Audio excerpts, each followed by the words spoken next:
Download exact Texas All Lines Adjuster Test Questions and Answers, PDF.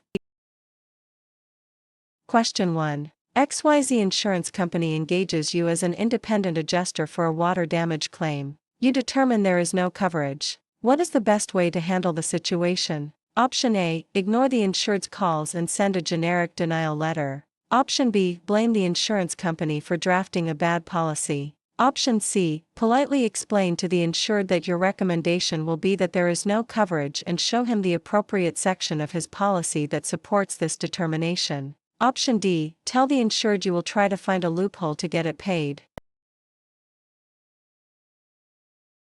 The correct answer is option C. Politely explain to the insured that your recommendation will be that there is no coverage and show him the appropriate section of his policy that supports this determination. Adjusters must communicate coverage issues professionally and point directly to the policy language that dictates the outcome. Question 2. Your home caught fire after you left a frying pan on high heat. The fire department put out the fire, but water from their hoses damaged the wood floors. This water damage is covered because Option A. Water damage is always covered under every policy. Option B. There was an unbroken connection between the fire and the damage caused by the water. Therefore, fire was the proximate cause and any resulting damage is covered. Option C. The fire department is liable for the damages. Option D. The insured has a special water backup endorsement. The correct answer is option B. There was an unbroken connection between the fire and the damage caused by the water. Therefore, fire was the proximate cause and any resulting damage is covered. Proximate cause states that any damage resulting from an unbroken chain of events initiated by a covered peril is also covered.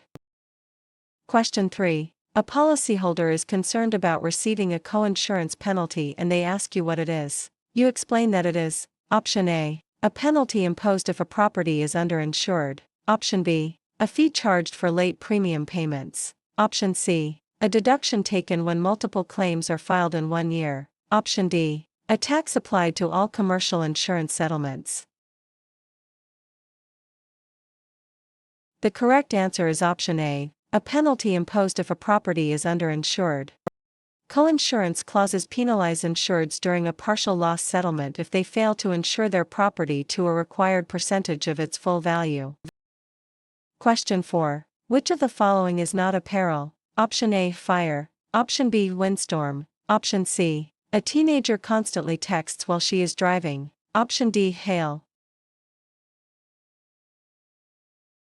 The correct answer is option C. A teenager constantly texts while she is driving.